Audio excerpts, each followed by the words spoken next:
धाकड़ खबर, बेखौफजुमा बेबाक अंदाज।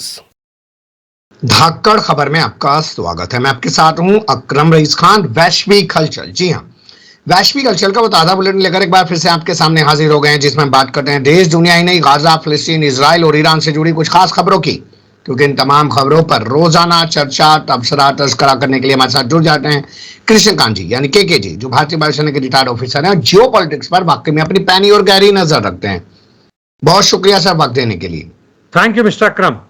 हालांकि 2 दिन हम लोग बुलेटिन नहीं कर पाए। मैं परसों एम्स चला गया और कल फ्राइडे था, तो लोग बहुत सारे कमेंट्स भी करने लग जाते हैं, बहुत सारे व्यूअर्स जो है फोन भी करने लग जाते हैं, उन्हें चिंता भी होने लग जाती है क्योंकि सरकार ने ऐसा माहौल बना रखा है कि अगर 1-2 दिन आप गायब हो जाएं तो लोगों को शंकाएं होना लाजमी हो जाता है। आप अपने सोशल मीडिया यानी एक्स या ट्विटर फेसबुक पे इसकी खबर कभी कभी डाल दिया कीजिए। ये घर से भी आप अपने मोबाइल के थ्रू डाल सकते हैं और वहां ये बढ़ेगा भी जो हमारा काम चल रहा है, प्लस लोगों को पता भी चल जाएगा कि हम कहाँ हैं, क्या हैं, क्यों नहीं ला रहे हैं। जी, अच्छी सलाह है, अच्छा मशवरा है, इस पर गौर किया जाएगा। अब शुरुआत करते हैं बांग्लादेश की ओर चलते हैं और पहला जो अपडेट है, शेख हसीना का राजनयिक पासपोर्ट रद्द कर दिया गया है। खाना पूर्ति है, ये तो होना ही था सर। ये तो होना ही था। कुछ चैनल ये कयास लगा रहे हैं कि इससे बाहर जाने में दिक्कत होगी। ऐसा कुछ नहीं है। कोई भी देश इनको यदि शरण देता है तो वो इस पासपोर्ट या वीजा पर वो आधारित नहीं है। जहां तक वहां के राष्ट्रपति की बात है, मोहम्मद शहाबुद्दीन, उन्होंने जितने मेंबर ऑफ पार्लियामेंट थे उसको तो भंग कर ही दिया है, और जितने भी शेख हसीना के एक्स मिनिस्टर हैं, इनके यहाँ तक के संबंधी हैं, मिनिस्टर के भी संबंधी हैं, वगैरह वगैरह जितने भी हैं, सबके पासपोर्ट वीज़ा रद्द कर दिए गए हैं। कई लोग गिरफ्तार भी किए जा रहे हैं। इनके जो पार्टी के जो मुख्य लोग, उनको भी पकड़ के अंदर डाला हुआ है। तो यह बदले की भावना हो या ना हो, यह काम बड़ी तेजी से बांग्लादेश में हो रहा है।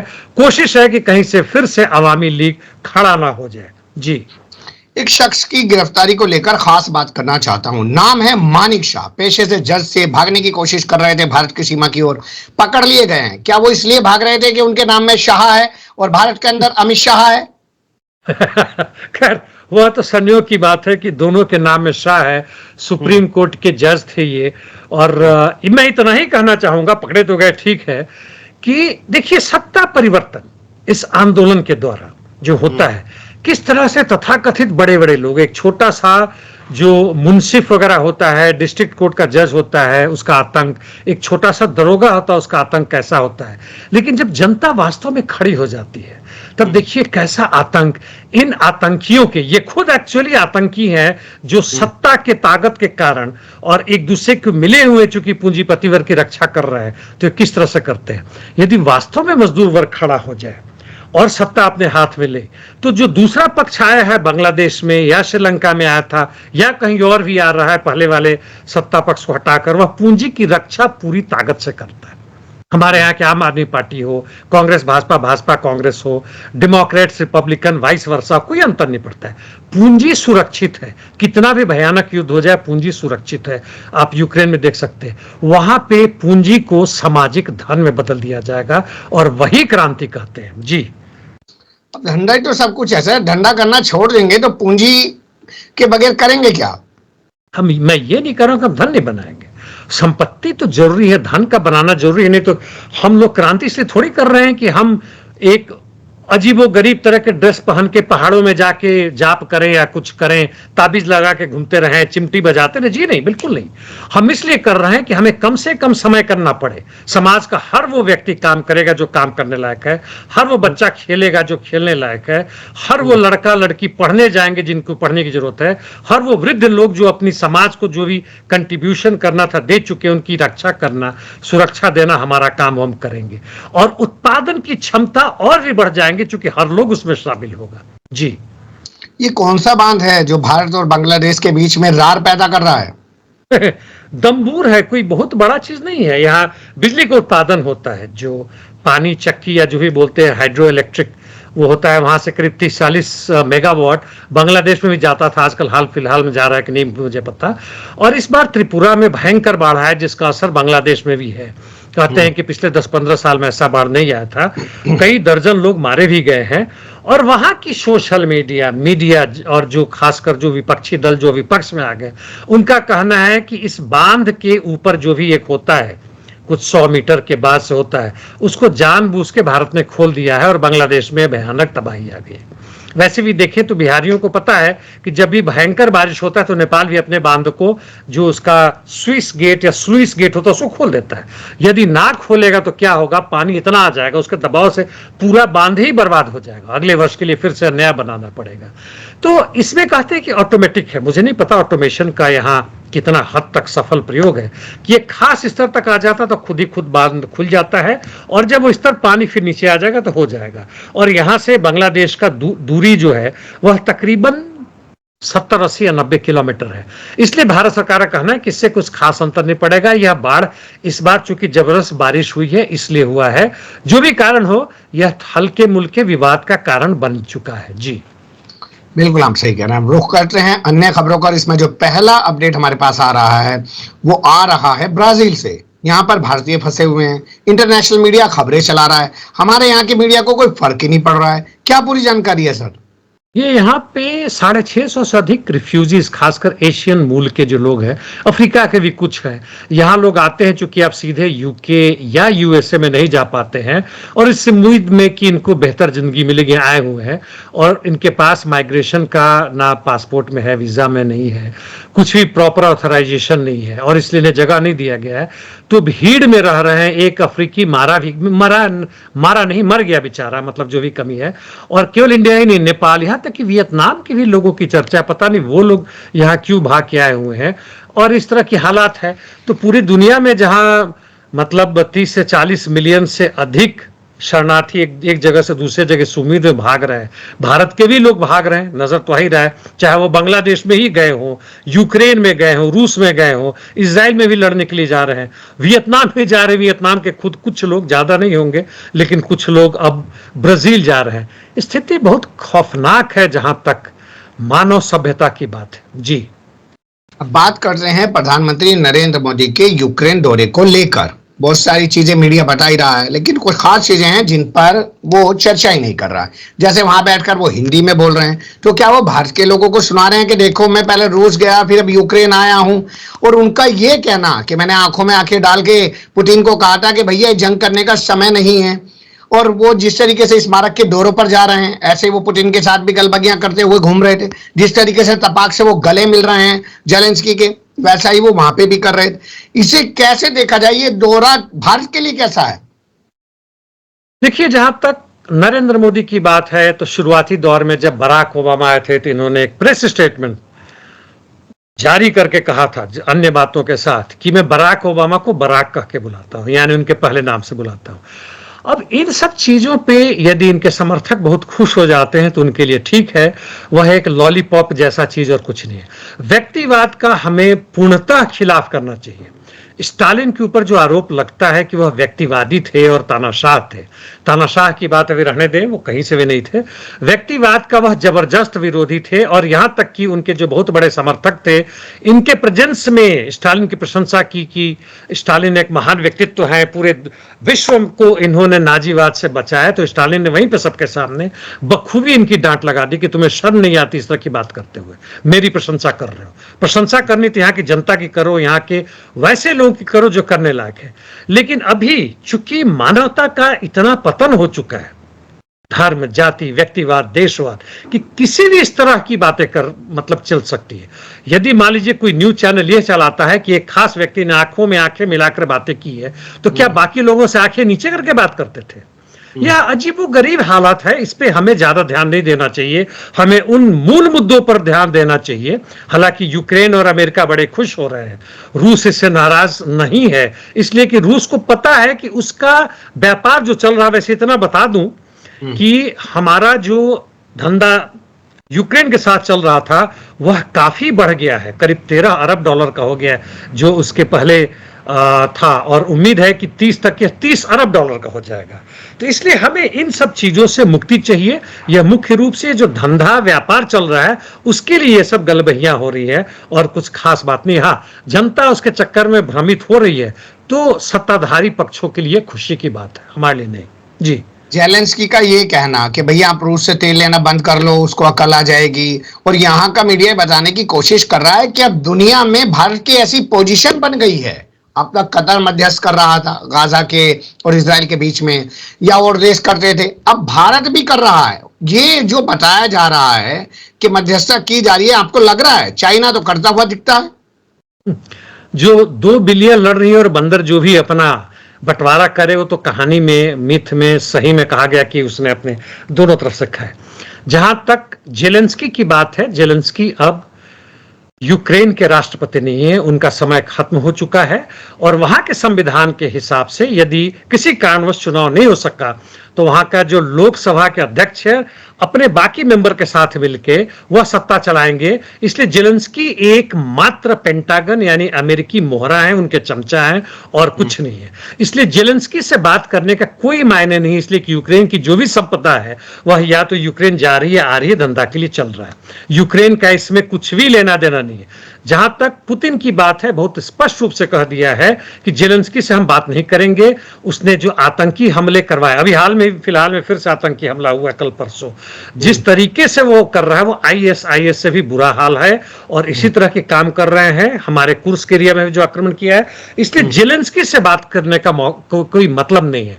इसलिए यहां का देश यदि कूद रहा है कि हम तुम्हारे बीच में समझौता करेंगे, तो पैदा ही नहीं होता है। किससे बात करवाओगे तुम? जेलेंस्की को वो मानते नहीं है, यूक्रेन का कोई वैसा है नहीं, पेंटागन यानी अमेरिका और नेटो तुम्हारी कोई बात सुनने वाला नहीं है। उसके हथियार तंत्र है, उसको जिस दिन लगेगा कि अब उसका बिकना बंद हो गया, वो हार रहा है, वह खुद ब खुद युद्ध बंद करेगा।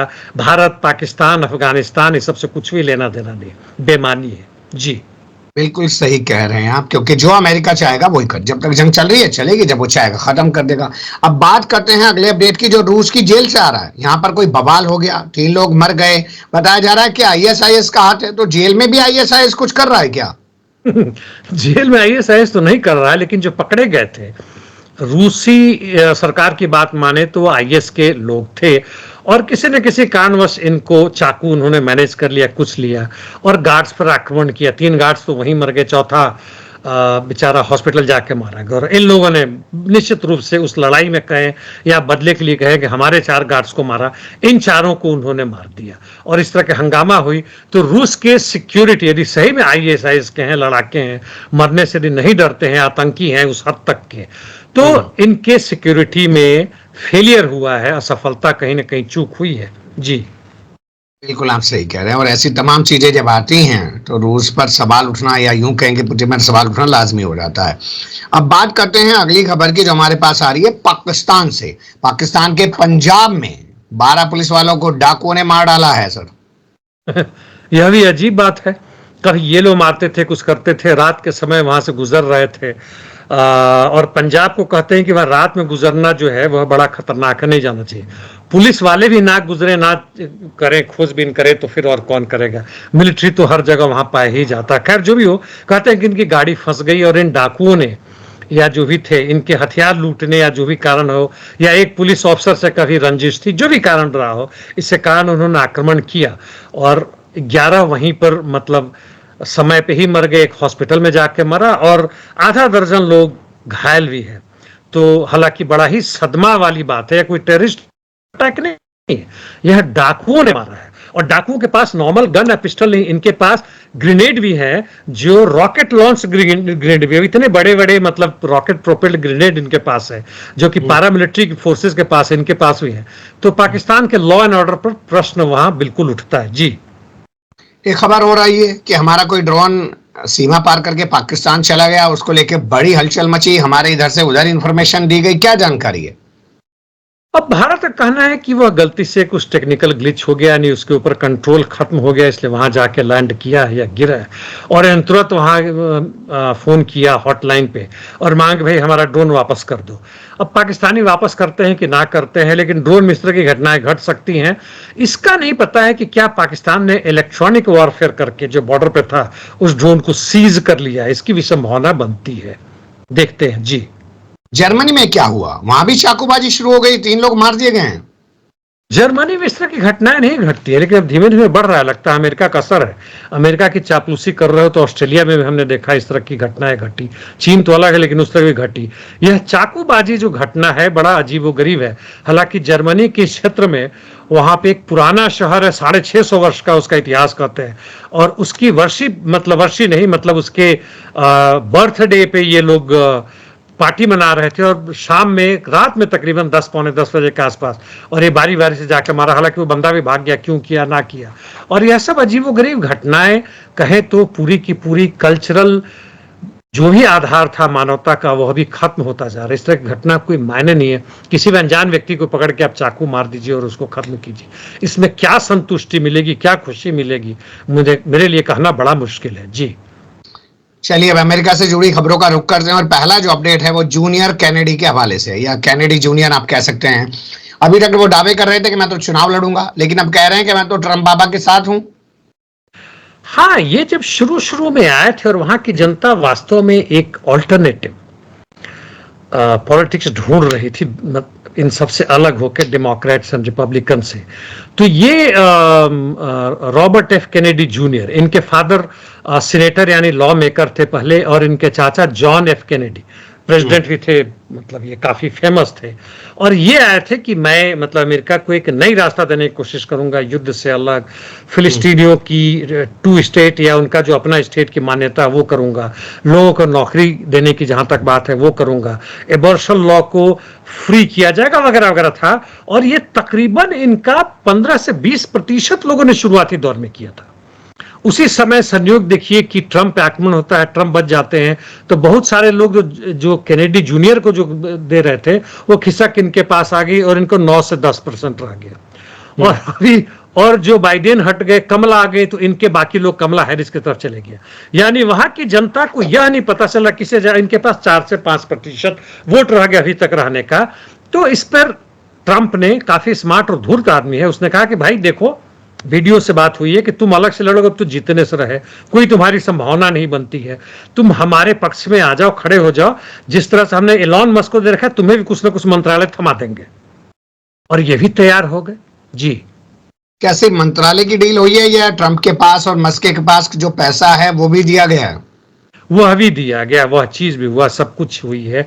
और अंदर में क्या बातें हुई नहीं पता है, लेकिन लगता है कि यूक्रेन युद्ध पे ये तैयार एक तरह से हैं। और दूसरी तरफ जहां कैनेडी की बात है, जूनियर की बात है, वह इजराइल मसले पर वो भी तैयार हो गए कि इजराइल को हम लोग सपोर्ट करते रहेंगे। जी कहीं ऐसा ना हो जाए जो माहौल बन रहा है हैरिस के हक में अभी तक दिख रहा है, कल उनको विधिवत रूप से प्रत्याशी भी घोषित कर दिया गया है, कैनेडी के आने से 4-5% वोट ऐड हो जाए ट्रंप के साथ और ट्रंप की बल्ले बल्ले हो जाए। इसकी संभावना, यही कारण है कि ट्रंप उसके पक्ष में गए। इसकी पूरी संभावना होती है, क्योंकि अब कमला हैरिस से सीधे सीधे टक्कर लेना जैसे जैसे समय आगे बढ़ रहा है इनके लिए मुश्किल हो रहा है। किसी भी मुद्दे पर यह बन नहीं रही। उन्होंने, कमला हैरिस ने साफ कर दिया कि वो इजराइल को आत्मरक्षा का पूरा हक बनता है, यानी वो फिलिस्तीन के खिलाफ हो चुकी है। यूक्रेन पर उन्होंने साफ कह दिया कि वहां से ना मदद देने की बात नहीं, पूर्ण रूप से मदद करेंगी। यानी जो लोग युद्ध चाहते हैं वो उनके साथ हैं, डेमोक्रेटिक पार्टी के साथ हैं। और बाकी हम देखते हैं कैसा होता है। जी बताया जा रहा बड़ा लंबा चौड़ा और बड़ा ऐतिहासिक भाषण, पहली बार इतना जोरदार भाषण दिया है कमला हैरिस ने, हर बिंदु पर बोली है, डोनाल्ड ट्रंप के खिलाफ भी बोली है। यहां से जो अब सफर तय होगा कमला हैरिस का, वो बढ़ेगा कि घटेगा? घटने का नहीं है, यह निर्भर करता है कि अब ट्रंप के लोग उसी आधार पे अपना प्रचार करते हैं। पहले बाइडेन के ऊपर चुटकी लेके, उनके जो सठिया गए उन पे बात करके, ना याद है ना कुछ है। एक भाषण जो डिबेट हुआ था उसमें बुरी तरह से बाइडेन के हारने के बाद उस आधार पर जाए कि कमला हैरिस कैसे हंसती है, क्या करती है, उसको कुछ नहीं आता है। इस तरह से व्यक्तिगत रूप से यदि कमला हैरिस पे आक्षेप करते हैं तो उसका कद और बड़ा होगा कमला हैरिस का, इनका कद छोटा होगा। और जहां तक इनकी कमला हैरिस की बात है, जो भी डेमोक्रेटिक पार्टी की थ्योरी है और जो भी उनका सिद्धांत बनता है पूरी की पूरी सामने ला रही है, जिसमें मैंने इजराइल और यूक्रेन की बात कर दी, वीमेंस पावर की बात करती हैं, नेशनल हेल्थ स्कीम जो यूएस का बनता है उसकी बात कर रही हैं, जनता की नौकरी दिलाने की बात कर रही हैं। हालांकि इस बात को छुपा रही हैं कि किस तरह से भारी कर्ज में और भयानक रूप से उन्हीं के कार्यकाल में, भले ही उपराष्ट्रपति थी, पिछले 4 वर्षों में और डूब चुका है, उसकी बात नहीं कर रही है, लेकिन बाकी जितने हैं वो सब बातें कर रही हैं। जी, उनका ये कहना बार बार कि मैं एक पब्लिक प्रोसिक्यूटर रही हूँ, अटॉर्नी जनरल रही हूँ, मैंने अदालतों से लेकर संसद तक लड़ाई लड़ी है और मैं महिलाओं के लिए ज्यादा कुछ करूंगी, क्या वाकई में असर हो रहा है? लोगों को लग रहा है कि पहली बार इतिहास बन जाएगा और अमेरिका में कोई महिला राष्ट्रपति बन जाएगी? लोगों का जो दिमाग बनाया गया है मीडिया से, सोशल मीडिया से और उनके शिक्षा संस्थानों से, बचपन से लेकर, वह इसी के बीच में, इतना ही दुनिया उनके इसी के बीच में घूमते रहते हैं, इधर उधर टकरा रहे रहते हैं। एक ग्लास का वो बाउल करके रख दीजिए जिसमें दिखता है, और उसमें हिलाते रहिए एक गोली को, 2-4 को, तो उसी में टकराते रहते ऊपर नीचे। बाहर की दुनिया की समझ नहीं है, तो यही हालत है। और जब भी कुछ होता है मीडिया, देखिए ऐतिहासिक हो गया, ऐतिहासिक हो गया। पिछले 40 सालों में ऐसा नहीं हुआ था, 20 वर्षों में नहीं हुआ था। उन्होंने जाके उनसे ऐसे गले मिली, इस तरह के कपड़े पहन लिए, पूरब दिशा में सर उठा के दक्षिण दिशा में बातें कर ली, है ना, और बिना मतलब क्या कहती है, ये ऐतिहासिक हुआ कि यूएनओ में जाकर आपके राष्ट्रपति बिना वो टेलीप्रॉम्प्टर की यदि बात करें तो कहें कि वो भी ऐतिहासिक हो गया। अब जनता कहती है हाँ भाई बहुत ऐतिहासिक हो गया। क्या उससे तुम्हें मिलने वाला है?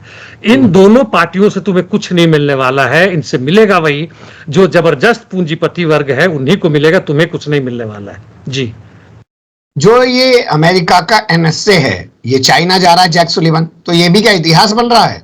कहने के लिए इसको भी ऐतिहासिक कह सकते हैं, ये भी ऐतिहासिक है। और ये लोग बार बार भाग रहे हैं। अभी एंटनी ब्लिंकन भी गया था कुछ महीने पहले, और फोन पे बातें हो रही हैं। और इनकी पूरी कोशिश है केवल यही नहीं कि रशिया को अलग थलग करे, यही नहीं कि चीन जो भी उस तरह की चीजें बेच रहा है जिससे रशिया हथियार बना सके, हथियार बनाने में मदद मिल रहा है, बल्कि इसलिए कि हमारा जो व्यापार है जिसमें तुम हमें पछाड़ रहे हो पूरे यूरोपियन यूनियन में, इसके बावजूद कि यूरोपियन यूनियन हमारे तलवे के नीचे आज आ चुका है, अमेरिका की जहां तक बात है, लेकिन इसलिए भी कि तुम बाकी दुनिया में हर जगह पहुंच रहे हो, एशियान पहुंच रहे हो, तुम साउथ एशिया में पहुंच रहे हो, इंडिया में भी घुसी चुके पूरी तरह से, तुमने मालों से, पूंजी से पाट दिया एशिया को, पूरे के पूरे लैटिन अमेरिका में तुम हर जगह घुसे जा रहे हो, चाहे वो पेट्रोलियम प्रोडक्ट हो, लिथियम हो जिससे नई तरह की बैटरी बन रहा है और नया वर्ल्ड जो बन रहा है, इंफ्रास्ट्रक्चर हो, जो भी हो, उसमें भाई थोड़ा हम लोग मिलजुल के करें क्या? मोनोपोली कैपिटलिज्म तो यही मतलब होता है कि थोड़ा तुम खाओ थोड़ा हम खाएं। हालांकि दोनों का जो लड़ाई जो है इस प्यार मोहब्बत के बात से नहीं होगा, वह जबरदस्त रूप से आगे आ रहा है। ताइवान की बातचीत कुछ खास करने के लिए नहीं आ रहे होंगे, भले ही चर्चा में आ जाए 1-2 लाइन में। जी, लेकिन मुझे कुछ और लगता है सर, पूरे 4 साल के दौरान बाइडेन ने कभी भी चाइना के साथ ज्यादा तनातनी नहीं की जैसी ट्रंप ने की थी। तो कहा जा रहा होगा कि भैया अंदर खाने कुछ मदद कराओ, हम आएंगे फिर बेहतर हो जाएगा, ट्रंप आएगा फिर बैंड बजाएगा। इसकी भी पूरी संभावना है, मेरे दिमाग से निकल गया, बिल्कुल सही कर रहे हैं। यानी सोशल मीडिया पे चाइनीज का जो भी ऐप है, जो कि अमेरिका के खासकर वहां के युवा संस्थाओं में, औरतों में काफी प्रचलित है, टिकटॉक हो या दूसरे हो, और आर्टिफिशियल इंटेलिजेंस जो कर रहा है, ये गए हो कि भाई ये हमें जिता दो, और जहां तक कमला हैरिस वगैरह की बात है, हमारा जैसा अच्छा संबंध था उससे बेहतर करेंगे, और हम लोगों का जो संबंध है बिजनेस का, आर्टिफिशियल इंटेलिजेंस से लेके इंफ्रास्ट्रक्चर की जहां तक बात है और पावर सेक्टर की बात है, हम लोगों का बेहतर संबंध होगा। जी, चलिए अब शुरुआत करते हैं गाजा से जुड़ी खबरों का। पहला अपडेट है ताइवान के राजदूत के हवाले से। यूएई में क्यों चर्चा हो रही है इस बंदे की? ताइवान नहीं, शायद तालिबान की बात कर रहे हैं आप। अच्छा, ये दूसरा देश है चीन के बाद से जहां उसका दूतावास खुलेगा। ताइवान में कोई आया तो मुझे नहीं मालूम है। जी, तो दूसरा दूतावास खुल रहा है, और इन लोगों का यही है कि इन दोनों का संबंध केवल राजनयिक ही नहीं, इनका बिना एम्बेसी खुले हुए भी इनका जो व्यापारिक संबंध था ऑलरेडी शुरू हो चुका था। यूएई इस मामले में काफी तेज तर्रार है। दुनिया में जहां बाकी लोगों को बिठाकर आपस में समझौते भी करवाता है, अपने पूंजी भेज के अपने बढ़ाता भी है, पूंजी को बढ़ाता है, उसमें अपनी इंटरनल ताकत होती है, और इसके कारण इन्होंने किया है। और सबसे बड़ी बात है कि यूएस ने इसका विरोध भी नहीं किया है, कहा कि हमारे साथ यूएई का बड़ा अच्छा संबंध है, हम इसका क्यों विरोध करें। हालांकि यूएसए तालिबान का बिल्कुल साथ नहीं देता है, उसे टेररिस्ट ऑर्गेनाइजेशन ग्रुप में डाले हुए। जी, बिल्कुल आप सही कह रहे हैं। जब अब चीजें चल रही हैं, धंधा निकल रहा है, तो भैया क्यों मौका छोड़ा जाए। अगली खबर है कि लाल सागर में बढ़ते हुए तनाव के बीच मिस्र जो है अपने बंदर का इस्तेमाल करवा रहा है इजराइल को। जी हाँ, ये काफी जबरदस्त रूप से है। पिछले साल जहां तक था $162 मिलियन था पिछले के पिछले साल, और पिछले साल में बढ़कर $170 मिलियन अधिक हो गया। और जिन लोगों ने खोज खबर की है, अरब चैनल या जो भी वहां का है, उन्होंने एक जनरल ओपन सोर्सेस से, कुछ भी सीक्रेट कहते नहीं है, जो भी जहाज इनके पोर्ट से होके और गाजा पट्टी के पास यानी जो इजराइल का है, हैफा है, उसके पास तक आने जाने का उसको किया है, और देखा है कि वैसे ही शिप जा रहे हैं जो यहाँ से सामान लेके जा रहे हैं और यहाँ सामान लेके आ रहे हैं। और जहां तक एक्सपोर्ट की बात है, यह तो मैंने बताया, इंपोर्ट भी इजराइल से वह, यानी इजराइल को भी आर्थिक रूप से बहुत फायदा पहुंचा रहा है, जहां कि इजराइल की आर्थिक मंदी आ रहा है इस युद्ध के कारण। और चूंकि रेड सी का रास्ता बंद हो चुका है और वहां पे 3 गुना इनका बढ़ गया। ये तो मैं पहले भी कर चुका हूं कि हमारे सुनने वाले ध्यान दें। मेरी कोशिश होती है कि मैं धर्म पर सीधे सीधे किसी खास धर्म पर बात ना करूं, लेकिन धर्म के आधार पर तुम यदि पैलेस्टीन की फ्रीडम की बात करते हो, अमेरिका ने उसको बुरी तरह उसी धर्म के आधार पर तोड़ रखा है, ISIS तालिबान बना के, और दूसरी तरफ पूरे अरब कंट्रीज में 1 दर्जन से ज्यादा अपने सैन्य अड्डा बनाकर। और इजराइल का संबंध देखिए कि कितना बेहतर हो रहा है, जॉर्डन से हो, इजिप्ट से हो, किसी के साथ हो, और इनका वैसा अच्छा संबंध बिल्कुल नहीं है आपके जितने भी पैलेस्टीनियंस रेसिस्टेंस फोर्सेज या कंट्रीज हैं, चाहे यमन हो या लेबनान हो। जी बिल्कुल आप सही कह रहे हैं भाई, धर्म की बात है तो फिलिस्तीन के हक में सारे मुस्लिम देश जो हैं वो खड़े हो जाओ, लेकिन वो तो सिर्फ धंधेबाज बने हुए हैं। अगली खबर है, यमन के हूतियों ने दावा किया है कि उन्होंने 1 नहीं 2 टैंकरों पर हमले किए हैं, क्योंकि एक वीडियो सोशल मीडिया पर वायरल हुआ, उसके बाद उनका आकर ये कहना, वो क्या दिखाना चाहते हैं?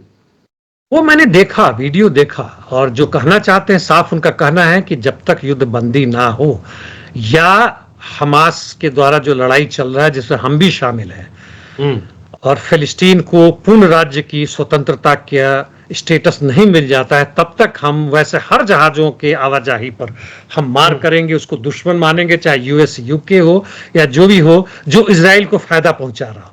और इसलिए उन्होंने 2 कार्गो शिप और एक जिसको मारा है, जिसका दायरा है वो तेल टैंक पर मारा है, और बुरी तरह एक्सप्लोड कर गया। पता नहीं उसके जो भी नाविक थे वो बचे हैं कि नहीं बचे हैं, और ये बड़ी जबरदस्त धमाका है इजराइल के लिए। जी अगली खबर जो हमारे पास आ रही है वो भी गाजा से ही ताल्लुक रखती है, और कहा जा रहा है कि यहाँ कोई मंत्री जो हैं वो सफाई दे रहे हैं कि मुझे पीटा नहीं गया गाजा में। ये खुद मंत्री नहीं है, महिला है, लड़की है, और नोआ इनका नाम है। ये अभी तक मतलब वहां कैदी थी, जो 8 अक्टूबर को जो हुआ, और कुछ पार्टी मना रहे थे जिसमें से पकड़ गए, तो ये भी उससे पकड़ी गई थी। इन्होंने कहा कि हाँ मेरे बदन पे काफी चोट है वगैरह है, और IDF फोर्सेज ने आके हमें निकाला वहां से। हालांकि मेरा जो बॉयफ्रेंड है अभी वो नहीं निकाला जा सका, अभी वो बंदी है वहां पे।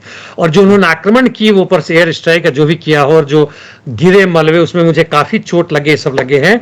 लेकिन वहां के हमास के सैनिकों ने मेरे साथ कोई दुर्व्यवहार नहीं किया, मुझे कोई नहीं मारा, मेरे बाल कटे हुए मैंने खुद कटवाए हैं, किए हैं, उसको उन लोगों ने ना किया। आप यह लोग गलत प्रचार कर रहे हैं। और यह बात इन्होंने तब की जब ये टोक्यो में आई थी, या शायद वो नहीं है, मंत्री वगैरह नहीं है, लेकिन अभी उनकी हर जगह से करके जो कोशिश कर रहा है इजराइल और वहां का जो प्रोपेगेंडा मशीन है कि देखो हमास ने किस तरह दुर्व्यवहार किया, उसका इन्होंने बिल्कुल हवा निकाल दिया। और इनके लिए कम से कम जो भी इनके साथ हुआ हो, हम सब के तरफ से प्रशंसनीय नोट जाना चाहिए कि इन्होंने सही बात को सामने लाया। जी ईरान इराक में जो ड्रोन हमला हुआ है वो क्या कहलाता है सर? ये हालांकि किसी ने अभी तक उसका वो जिम्मे नहीं ली है। हालांकि यह नॉर्थ ईरान में यानी जो कुर्दिस्तान है वहां का हुआ है, और कुछ ही समय पहले हालांकि इसने टर्की ने वहां पे ड्रोन से हमला करके 16 लोगों को मारा था। कहते हैं कि वो PKK यानी जो उनके जो लड़ाके थे, विद्रोही हैं, उनको मारा था। ये हमेशा लड़ते रहते हैं, ये इंडिपेंडेंट कुर्दिस्तान के खिलाफ है। लेकिन इसमें जो 4 मारे गए हैं वो नहीं होता है, तो पूरा ये इलाका जो है सीरिया जुटे हुए जितना भी है, जिसमें इराक है, सब कुछ है, यह इसकी मतलब कोई भी उस तरह से कहें तो सार्वभौमिकता नहीं है। स्वतंत्रता नहीं है। एक तरफ से टर्की भी आके मार कर रहा है, अमेरिका तो करता ही करता है, और इजराइल को जब मूड बन जाता है, लगता है कि एंटरटेनमेंट करता, तो यहाँ पे आकर वह चाहे वो इनका फाइटर प्लेन हो, चूंकि एयर डिफेंस उनके पास वैसा है नहीं, या यूएवीज हो या लॉन्ग रेंज मिसाइल हो, अटैक करते रहते और मारते रहते हैं। जी बिल्कुल आप सही कह रहे हैं। आज ही सुबह हमने अपने बुलेटिन में बताया कि कैसे सीरिया के अंदर एक हमला किया गया अमेरिका के जरिए और एक को मार दिया गया अलकायदा का बताकर। खैर अगली खबर का रुख कर लेते हैं जो आ रही है ईरान से जुड़ी हुई। E3 को ईरान ने कहा है कि उसके पास हानिया की हत्या लेने का अधिकार है। हाँ, ये काफी जोर लगा रहे थे। इसको कहते हैं यूरोपियन यूनियन 3, बाद में E3। जब यूरोपियन यूनियन शुरू में बना था तो ये तीनों देश थे। यूके जो कि निकल चुका है वहां से, फ्रांस और जर्मनी। अब इन्होंने अपने 3 करके E3 बनाया। वो कुछ भी बनाते रहे, कोई मतलब नहीं रहे। G7 G20 यह सब बिल्कुल बकवास है, जनता के ऊपर बोझ है। तो इन तीनों ने बड़ी जोर लगा रही है यूएस के कहने पर। यूएसए इनका मालिक है कि कोई भी हो, ईरान को समझाओ कि इसका बदला ना ले। इसराइल को जो बीच बीच से मौका मिलता है, जहां भी मिलता है, इस्माइल के जगह पे जो आए हैं उनके जगह पे उनको भी मारने की बात खुलेआम कर रहा है कि उनको मारना हमारा पहला मतलब ड्यूटी बनता है। इनके जो अभी चीफ है, बाद में हम रिजाइन कर देंगे। लेकिन उसके बाद ये लोग आते कि नहीं भैया तुम बदला मत लो, शांति रखो, क्यों मारपीट करना है, क्यों खून खराबा करना है। वहां हजारों बच्चे तुम्हारे मारे जा रहे हैं गाजा पट्टी में, वह तुम्हें नजर नहीं आ रहा है, ये कर रहे हैं। तो इस पर ईरान ने कहा कि नहीं, यह बदला लेना, रिवेंज नहीं, अवेंज कहते हैं अंग्रेजी में, मतलब कि सही बदला तुमने किया इसलिए हम कर रहे हैं, हमारा अधिकार है, हम इस अधिकार को जान नहीं देंगे। देखते हैं आगे किस तरह से बदला लेते हैं, या वास्तव में युद्ध बंदी खत्म होता है और फिलिस्तीन को एक पूर्ण स्टेटस मिलता है, स्टेट का, इंडिपेंडेंट कंट्री का। जी ईरान के कोई नेता हैं, नाम है मिस्टर मेहदी गजनफाली। वो कह रहे हैं तेहरान में अब अमेरिका का दूतावास खुलना चाहिए। ईरान नेशनल डेवलपमेंट के लीडर हैं, चेयरमैन या जो भी हैं, इन्होंने कहा है अब इन लोगों की जो नई सत्ता आई है और पेजेश्कियन का है, तथाकथित रूप से प्रोग्रेसिव है, तो प्रोग्रेसिव तो मुझे अभी तक कुछ नहीं दिखा है। वहां के औरतों के हक में उन्होंने कुछ नहीं बोला है, वहां के मेहनत का जनता के हक में कुछ नहीं बोला है। लेकिन इनका प्रोग्रेसिव का मतलब अभी तक बन रहा है कि अमेरिका के साथ संबंध को सुधारा जाए। अमेरिका मतलब पूरे यूरोपियन यूनियन के साथ, ताकि इनका बिजनेस का जो घाटा हो रहा था, तेल जो बाहर में नहीं बिक पा रहा है या काफी कम दाम पर बिक रहा है, उससे मुक्ति पाया जाए। और यह इनकी कोशिश हो रही है। संभवतः वहां के दूसरे नेता भी से तैयार होंगे कि अमेरिकी एम्बेसी जो दशकों से बंद है, IAEA के बाद से जो भी कुछ हुआ था वहां पे, उसको खोलने की बात हो रही है। देखते हैं किस तरह से चीजें बदलती है। पूरा मिडिल ईस्ट अभी जबरदस्त एक ऐसे फेज से गुजर रहा है कि कुछ भी फोरकास्ट करना बड़ा मुश्किल है। बाइडेन कह के थक गए कि हम सबसे करीबी पहुंच चुके हैं युद्ध बंदी का, और यह बोलते हुए भी 3-4 हफ्ते हो गए। जी बातचीत तो शुरू हो गई है। काहिरा में कहा जा रहा है कि दोहा से अच्छी बातचीत शुरू हुई है, कुछ ना कुछ नतीजा निकलेगा। देखते हैं, नतीजा निकलने की उम्मीद है। लेकिन नतीजा में जो इजराइल का जो अभी हमने इसकी बात की थी कल या परसों जब हमने बात किया था कि वह जो भी एरिया इन्होंने कब्जा कर रखा है, यहाँ तक कि रफा क्रॉसिंग इजिप्ट बॉर्डर के साथ जो मिलता जुलता है नीचे में, उसको भी नहीं छोड़ना चाहते। जहाँ घुस गए उसको भी नहीं छोड़ना चाहते हैं, यानी पूरे के पूरे गाजा पे कैप्चर करना चाहते हैं। दूसरी तरफ हमास और बाकी लोगों का कहना है कि जब तक तुम पूरी की पूरी यहाँ से सेना नहीं हटाते हो, तब तक हम किसी भी युद्ध बंदी पर तैयार नहीं है। इसी बीच में इजराइल के आर्मी के भूतपूर्व चीफ ने कहा है कि इजराइल का कभी भी भरभरा के गिरना संभव हो सकता है, क्योंकि इकोनॉमिकली नहीं, मिलिटरली भी यह अंदर से खोखला हो चुका है। जी बिल्कुल आप सही कह रहे हैं, और बहुत बारीकी से आपने तमाम चीजों पे कम शब्दों में रोशनी डाली। फिर आपके साथ किसी और मुद्दे पर जुड़ने की कोशिश करेंगे। धन्यवाद। Thank you mister Akram.